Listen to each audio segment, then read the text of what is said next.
नमस्कार दोस्तों, एक बार फिर से आपकी अंकिता मैम ऑनलाइन स्टडी अड्डा के प्लेटफॉर्म पर आप सभी लोगों का स्वागत करती हैं। दोस्तों, आज हम लोग 12th क्लास के कंप्यूटर का नेक्स्ट चैप्टर एरे के बारे में पढ़ने वाले हैं। कंप्यूटर के लास्ट लेक्चर में मैंने आपको डेटा स्ट्रक्चर के बारे में बताया था और साथ ही साथ मैंने ये बताया था कि डेटा स्ट्रक्चर दो तरह के होते हैं, एक सिंपल डेटा स्ट्रक्चर, एक compound data structure. Simple data structure में मैंने लीनियर का नाम लिया था और उसमें सबसे पहला एग्जांपल आया था एरे। तो इसी प्रकार डेटा स्ट्रक्चर के कॉन्सेप्ट को आगे बढ़ाते हुए मैं आपको अगले चैप्टर पर ले चलती हूँ जिसका नाम एरे है। तो दोस्तों, बिना किसी देरी के चैप्टर स्टार्ट करते हैं। जैसा कि आपको नाम से ही पता चल रहा है, इस चैप्टर में मैं सबसे पहले एरे के बारे में बताऊंगी कि एरे क्या है, एरे की डेफिनेशन क्या है और साथ ही साथ एरे का इस्तेमाल हम अपनी प्रोग्रामिंग में कैसे करते हैं। दोस्तों, यहाँ पे मैं एक बात आपको और बताऊंगी कि एरे का यूज अपनी प्रोग्रामिंग में करने से पहले आपको बेसिक डेटा टाइप्स और उनके मेमोरी लोकेशन के बारे में पता होना चाहिए। और लास्ट लेक्चर में मैंने आपको basic data type, int, floor और कैर और उसके साथ साथ उसमें बनाए गए वेरिएबल के बारे में बताया था और ये भी बताया था कि उन वेरिएबल का यूज आप अपनी प्रोग्रामिंग में कैसे करते हैं। तो बेसिक डेटा टाइप के बाद मैं आपको एक एडवांस डेटा टाइप एरे की तरफ ले चलती हूँ। तो आइए जानते हैं कि एरे क्या है। Array is a derived data type. यहाँ पर डेराइव्ड का मतलब क्या है? डेराइव्ड का मतलब जब हम बेसिक डेटा टाइप्स का यूज करके किसी नए डेटा टाइप को डिजाइन करते हैं तो उसे हम डेराइव्ड डेटा टाइप कहते हैं। 11th क्लास में मैंने आपको बेसिक डेटा टाइप का यूज करके वेरिएबल को डिक्लेयर करना और उसका यूज करना बताया था, जिसमें मैंने आपको बताया था कि अगर आपको सिंपल कोई वेरिएबल लेना है इंट टाइप का तो आप क्या करते हैं, इंट और एक्स लिख देते हैं। आपको पता है कि जो इंटीजर डेटा टाइप होता है वह कंप्यूटर की मेमोरी में कितने बाइट की जगह बनाता है? 2 बाइट की। 2 बाइट की आपकी जगह बनी और यह जो कंप्यूटर की मेमोरी में लोकेशन आपको मिली है इसका नाम क्या है? एक्स। अब मैं इसी बेसिक डेटा टाइप के आधार पर आपको डेराइव्ड डेटा टाइप समझाती हूँ।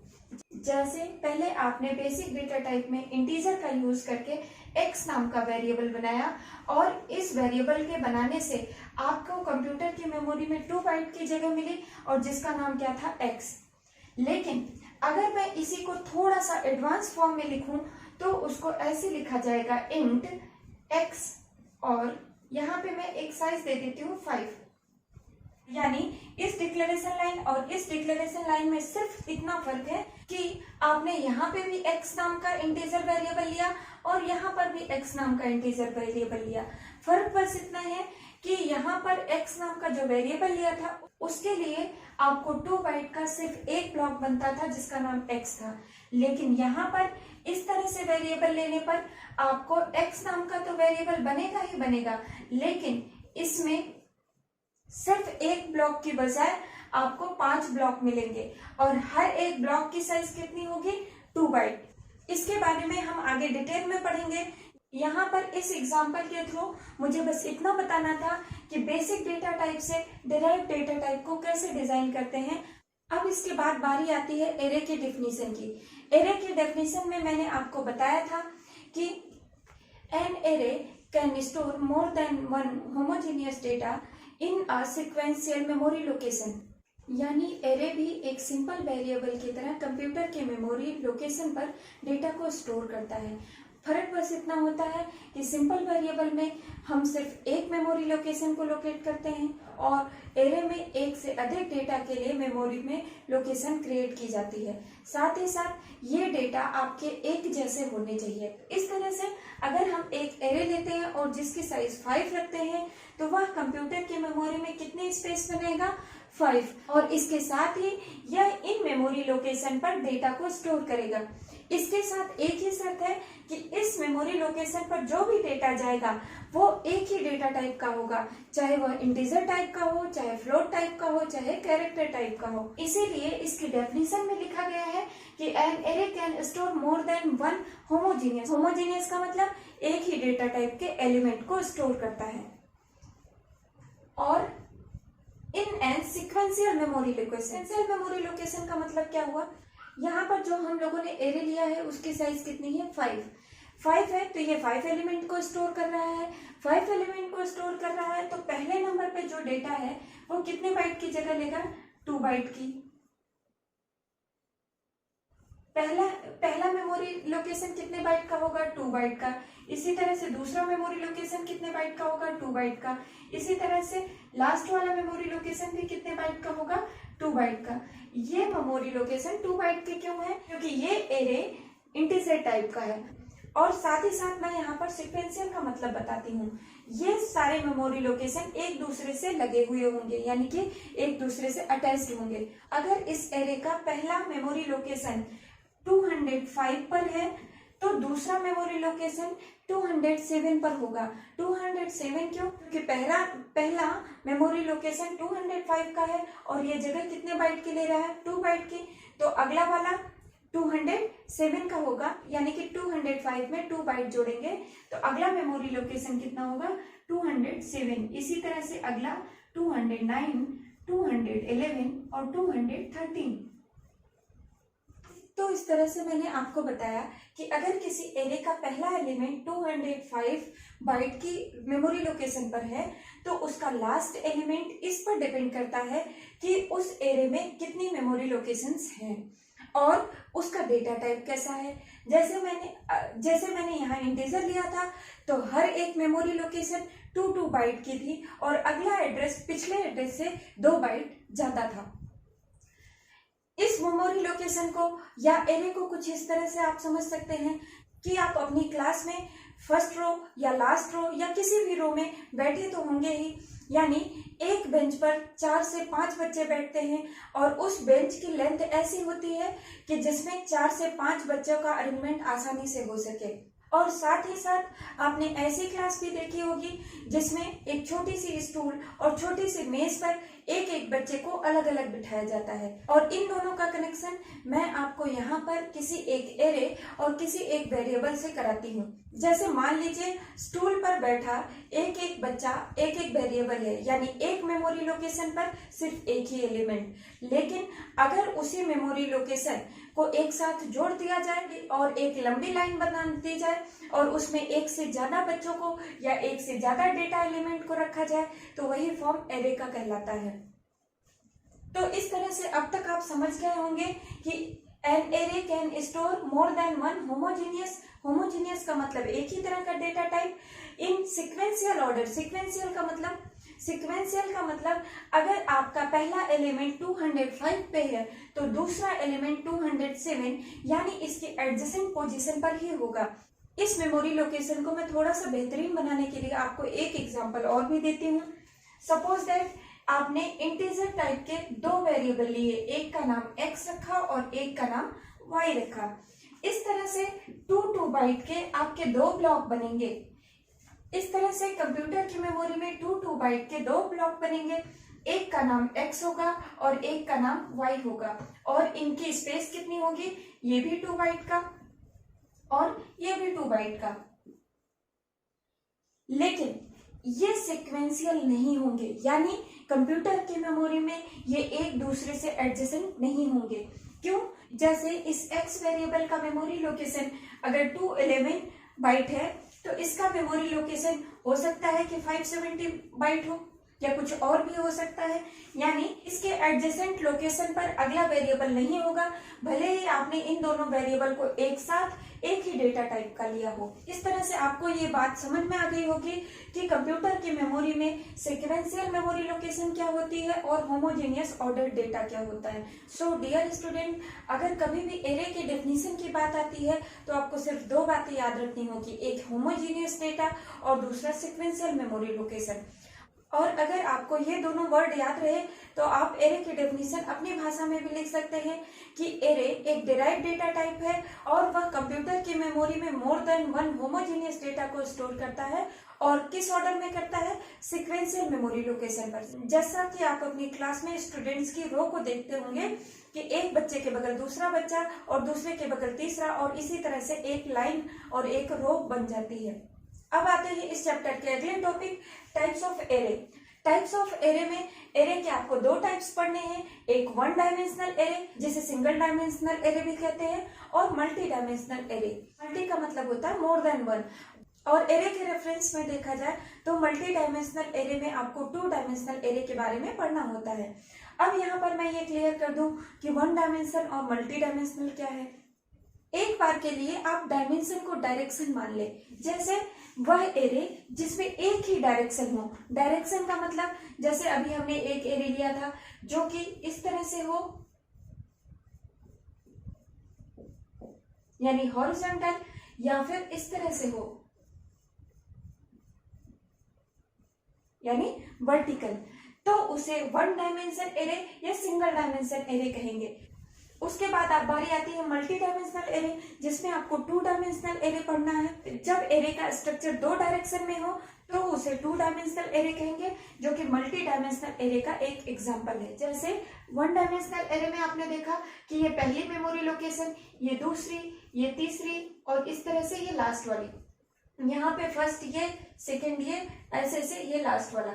इसी तरह से अगर टू डायमेंशनल एरे की बात आएगी तो ये एरे कुछ इस तरह से बनेगा।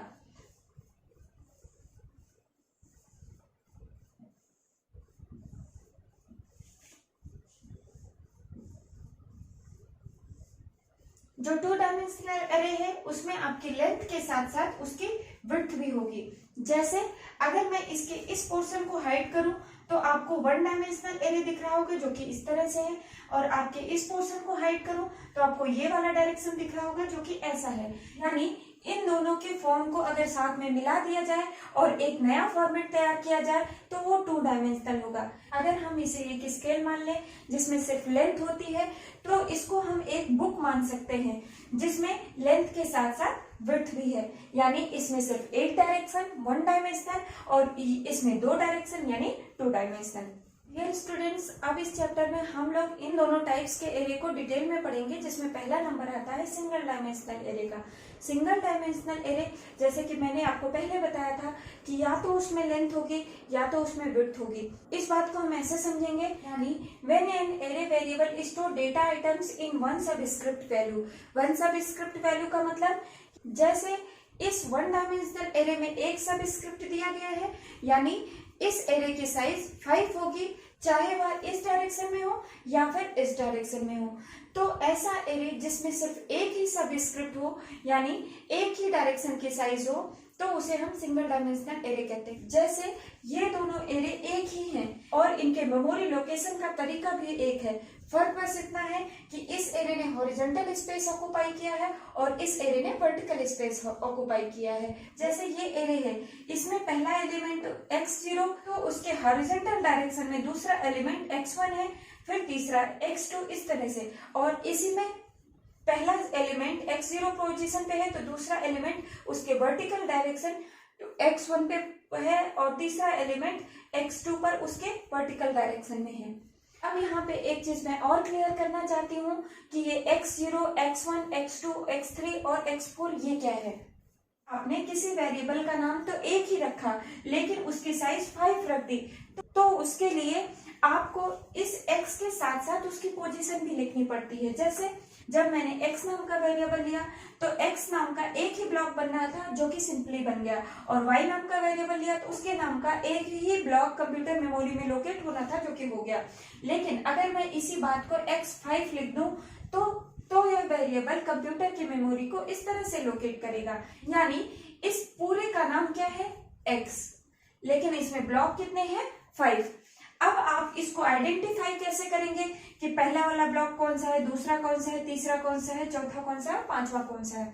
तो इसके लिए इसको हम ब्लॉक के बेसिस पे अलग अलग नंबर प्रोवाइड कर देते हैं। जैसे इस पूरे एरे का नाम x है तो इस पहले ब्लॉक का नाम मैंने x0 रख दिया और दूसरे का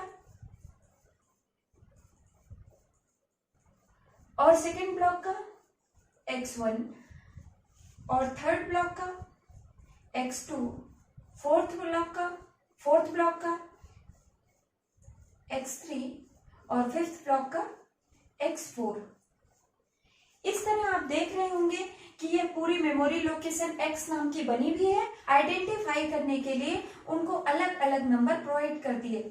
जैसे अगर पहली रो में 5 बच्चे बैठे हैं तो उस रो का नाम फर्स्ट रो ही होगा, लेकिन उसमें seat number 1, seat number 2, seat number 3, seat number 4 and seat number 5। Same उसी तरह एरे में भी वेरिएबल का नाम तो वही होगा, बस उसके ब्लॉक के बेसिस पे उनकी नंबरिंग कर दी जाती है। और एक बात आपको यहाँ पर ध्यान रखने वाली है, जो ये है कि नंबरिंग हमेशा 0 से स्टार्ट होगी। यानी अगर इस एरे में 5 एलिमेंट हैं तो पहले एलिमेंट का जो नंबर होगा उसे x0 के नाम से लिखेंगे। यानी एरे में प्रेजेंट हर एक एलिमेंट का जो एड्रेस होगा उसकी स्टार्टिंग 0 से होगी और उसका लास्ट एलिमेंट उसकी साइज से 1 कम होगा। यह बात बहुत आसान है। कैसे? अगर किसी एरे की साइज 5 है और उसका पहला एलिमेंट मैंने x0 रखा है तो जाहिर सी बात है कि उसका लास्ट एलिमेंट उसकी साइज से 1 कम होगा, जो कि x4 होगा। और इस एरे में आप देख रहे होंगे कि पहली पोजीशन पे पहला एलिमेंट यानी कि फर्स्ट एलिमेंट इन दोनों एरे में सेम ही है और इसकी लास्ट पोजीशन पे इसका लास्ट एलिमेंट जो कि इन दोनों एरे में सेम ही। साथ ही साथ जब हम किसी एरे के इन छोटी छोटी मेमोरी लोकेशन की पहचान करने के लिए इनको एरे के साथ जोड़कर कोई डेफिनेट नंबर प्रोवाइड कर देते हैं तो उसे इंडेक्स या सबस्क्रिप्ट कहते हैं। जैसे इस एरे का पहला सबस्क्रिप्ट x0, दूसरा सबस्क्रिप्ट या इंडेक्स x1, तीसरा सबस्क्रिप्ट या इंडेक्स x2, चौथा सबस्क्रिप्ट या इंडेक्स x3 और लास्ट में लास्ट सबस्क्रिप्ट या इंडेक्स x4 है, जो कि इसकी साइज से 1 कम है। अब बारी आती है सिंगल डायमेंशनल एरे को डिक्लेयर कैसे करते हैं। तो ये बहुत ही सिंपल है। जैसे आप वेरिएबल को डिक्लेयर करते हैं सेम टू सेम आपको एरे भी वैसे ही डिक्लेयर करना है। जैसे किसी वेरिएबल को डिक्लेयर करने से पहले उसका हम डेटा टाइप लिखते हैं, यानी कि मैंने लिख दिया इंटीजर और उसके बाद वेरिएबल का नाम x। Same to same array को भी डिक्लेयर करने के लिए पहले उसका डेटा टाइप और फिर एरे का नाम। चूंकि एरे इस बेसिक वेरिएबल का एडवांस फॉर्म है इसलिए इस एरे के नाम के साथ उसकी साइज भी दी जाती है। यह बहुत ही सिंपल है। एग्जाम्पल में बताया है कि जैसे आपने x नाम का सिंपल वेरिएबल लिया वैसे ही 1 डायमेंशनल सिंपल एरे डिक्लेयर कर सकते हैं। आप यहाँ पर देख सकते हैं कि सबसे पहले मैंने इंटीजर लिखा है यानी कि डेटा टाइप, फिर मैंने x लिखा है जो कि एरे का नाम है और फिर मैंने यहाँ पर ब्रैकेट में 10 लिखा है जो कि एरे की साइज है। सिंपल वेरिएबल की तरह एरे भी कई टाइप्स के हो सकते हैं। जैसे यहाँ पे मैंने 2 टाइप्स के एरे लिए हैं, पहला इंटीजर और दूसरा फ्लोट। तो इस प्रकार यहाँ पर आपने 1 डायमेंशनल एरे और उसके डिक्लेरेशन के बारे में जाना। डियर स्टूडेंट, अब एरे की डिक्लेरेशन के बाद बारी आती है इनिशियलाइजेशन की। डिक्लेरेशन में हमने सीखा था कि जब किसी प्रोग्राम में हमको एरे का यूज करना होता है तो सबसे पहले हम एरे का डेटा टाइप, उसका नाम, उसकी साइज को डिक्लेयर कर देते हैं। यानी प्रोग्राम के स्टार्टिंग में ही उस एरे का नाम, उसका डेटा टाइप और उसकी साइज को लिख देना ही डिक्लेरेशन कहलाता था। तो मान लीजिए हमने मार्क्स नाम का एक एरे डिक्लेयर किया जिसकी साइज 5 थी और जिसका डेटा टाइप इंटीजर था। यानी मार्क्स नाम का एरे कंप्यूटर की मेमोरी में लोकेट है जिसकी साइज 5 है और जिसका डेटा टाइप इंटीजर है, पर अभी तक इस एरे के पास कोई डेटा एलिमेंट नहीं है। यही है इनिशियलाइजेशन। यानी जब हम कोई वेरिएबल या एरे डिक्लेयर करते हैं तो उस वेरिएबल या एरे की हमको कोई वैल्यू देनी पड़ती है जो कि उस मेमोरी एड्रेस पर लोकेट हो जाती है। यानी जब किसी वेरिएबल को प्रोग्राम में यूज करने के लिए डिक्लेयर करते हैं तो उसे कोई ना कोई डेटा एलिमेंट या उसकी कोई ना कोई वैल्यू देनी पड़ती है। तो इस तरह किसी एरे या किसी वेरिएबल को जो हम वैल्यू प्रोवाइड करते हैं उसी को हम कहते हैं स्टार्टिंग या इनिशियलाइजेशन। इनिशियलाइजेशन 2 तरह का होता है, एक कंपाइल टाइम और एक run time. Compile time initialization किसे कहते हैं? जब हम एरे को डिक्लेयर करते हैं। अगर आपसे कहा जाए कि आप किसी एरे को डिक्लेयर कीजिए तो आप कुछ इस तरह से करेंगे, इंट x और उसकी साइज 5।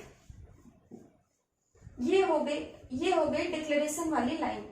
यानी जब हम किसी एरे को डिक्लेयर करें और उसके साथ ही उसकी वैल्यू को प्रोवाइड कर दें, यानी यहाँ पर हमने एरे डिक्लेयर तो किया है पर उसकी वैल्यू अभी प्रोवाइड नहीं की है और इस लाइन में हमने डिक्लेरेशन के साथ साथ इस एरे के सारे एलिमेंट की वैल्यू यहीं पर दे दी।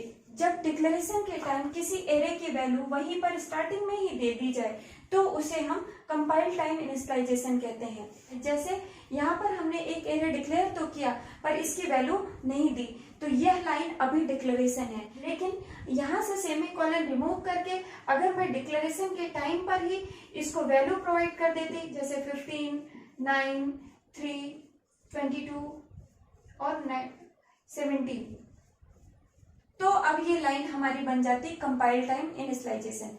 तो इस प्रकार कंपाइल टाइम इनिशियलाइजेशन करने पर इस एरे की वैल्यू इस तरह से कंप्यूटर की मेमोरी में लोकेट हो जाएगी। आप चाहें तो इसका स्क्रीनशॉट ले सकते हैं।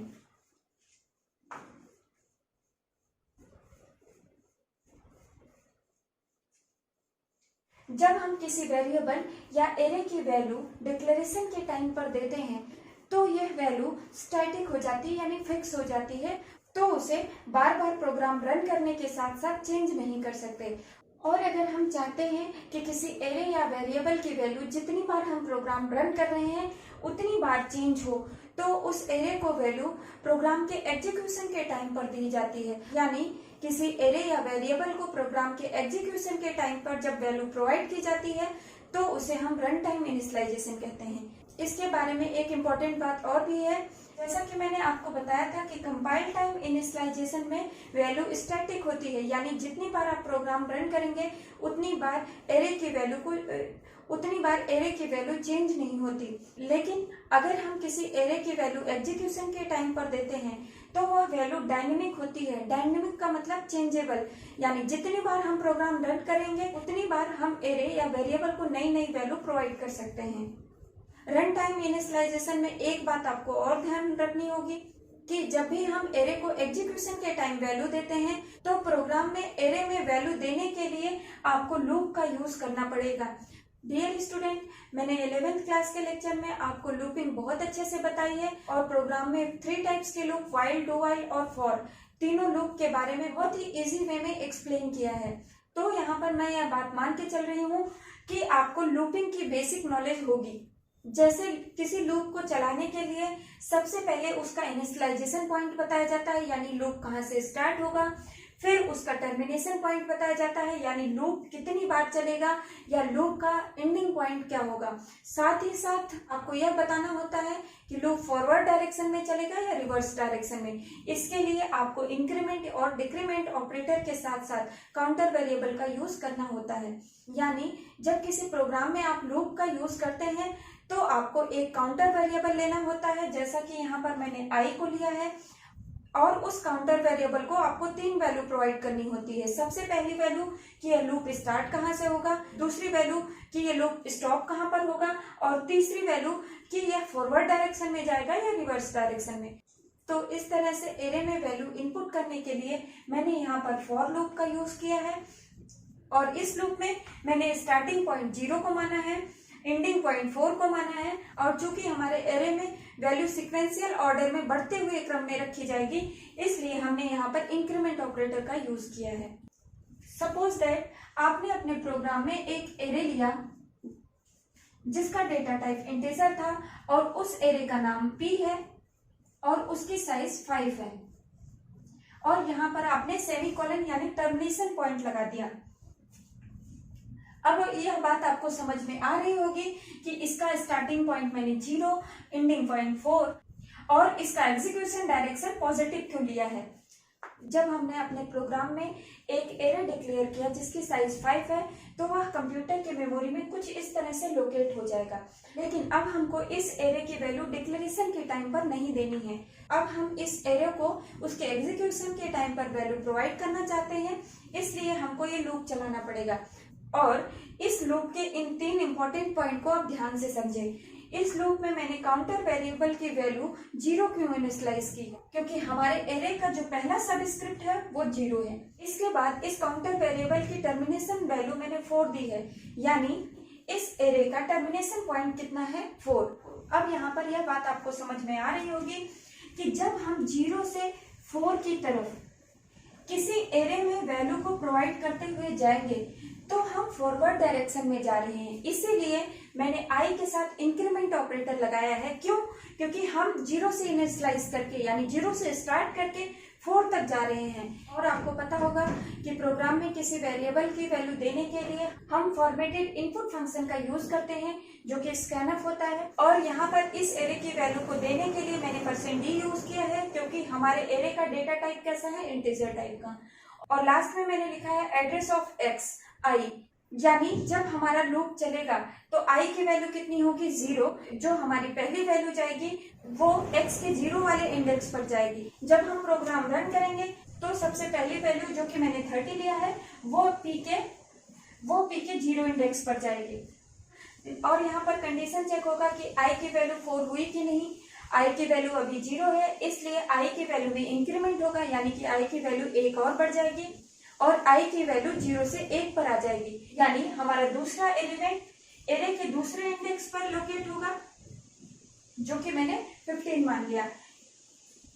इसके बाद इसी तरह से हमारा लूप 0 से चलकर 4 तक, यानी इस एरे के 0 index, first index, second index, third index और फोर्थ इंडेक्स पर वैल्यू को लोकेट कर देगा, जो कि मैं यहाँ पर लिख रही हूं।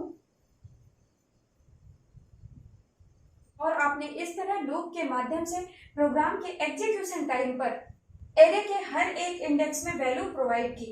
यह है आपका रन टाइम इनिशियलाइजेशन। यानी जब हम किसी एरे या वेरिएबल की वैल्यू प्रोग्राम के एग्जीक्यूशन के टाइम पर प्रोवाइड करते हैं तो उसे रन टाइम इनिशियलाइजेशन कहते हैं। इस टॉपिक में आपको एक बात और ध्यान रखनी होगी कि एग्जीक्यूशन टाइम पर दी गई वैल्यू डायनेमिक होती है, यानी जितनी बार हम प्रोग्राम रन करेंगे उतनी बार हम एरे की हर एक वैल्यू को चेंज कर सकते हैं। साथ ही साथ आपको एक पॉइंट और भी ध्यान रखना होगा कि जब भी हम किसी प्रोग्राम में एरे की वैल्यू एग्जीक्यूशन टाइम पर प्रोवाइड करते हैं तो उसके लिए हमें लूप चलाना होगा। प्रोग्राम में लूप आप किसी भी तरह का यूज कर सकते हैं, व्हाइल, डू व्हाइल या फॉर, लेकिन आपको फॉर लूप का यूज करना आसान होगा क्योंकि यह एक ऐसा लूप है जहां पर इस लूप के तीनों पॉइंट इनिशियलाइजेशन, कंडीशन और इंक्रीमेंट और डिक्रीमेंट, यह सारे पॉइंट आपको एक ही लाइन में लिखना होता है, जो हमारे प्रोग्राम को आसान बना देते हैं। यही वजह है कि जब भी हम कभी प्रोग्राम में किसी लूप का यूज करते हैं तो ज्यादातर हम लोग फॉर लूप का यूज करते हैं। क्यों? क्योंकि इस लूप को यूज करना और इसको समझना दोनों ही बहुत आसान है। डियर स्टूडेंट, इस टॉपिक पर अपनी समझ बढ़ाने के लिए और इस टॉपिक को लंबे समय तक याद रखने के लिए आप चाहें तो स्क्रीनशॉट ले सकते हैं। आपको अपनी नोटबुक में सेम टू सेम इसी तरह से नोट्स बनानी है। डियर स्टूडेंट, इसी के साथ लेक्चर कंप्लीट करते हैं। आई होप कि मैंने आपको एरे की डेफिनेशन से लेकर उसकी डिक्लेरेशन, इनिशियलाइजेशन और इनिशियलाइजेशन के दोनों टाइप जो भी आपको समझाए हैं वो बहुत ही आसानी से समझ में आए होंगे। प्यारे बच्चों, अगर आपको मेरा यह प्रयास अच्छा लगा हो तो वीडियो को लाइक करें और अगर आपको मेरे इस लेक्चर के रिगार्डिंग कोई भी सजेशन हो तो कमेंट बॉक्स में जरूर लिखें। मैं अपनी पूरी कोशिश करती हूँ कि मैं अपने लेक्चर के सेशन में आपको पूरी की पूरी बातें आसानी से समझा सकूं और इस टॉपिक से रिलेटेड ज़्यादा से ज़्यादा इन्फॉर्मेशन आप तक पहुँचा सकूं। तो इसी के साथ इस चैप्टर के अगले पॉइंट्स के साथ मैं मिलूंगी आपको अपने अगले लेक्चर में। तब तक के लिए मस्त रहिए, पढ़ते रहिए और अगर आपको कंप्यूटर के रिगार्डिंग कोई परेशानी है तो कमेंट बॉक्स में लिख के मुझे इन्फॉर्म जरूर करें। So dear student, I will see you soon. Till then, keep watching. Bye bye. Take care.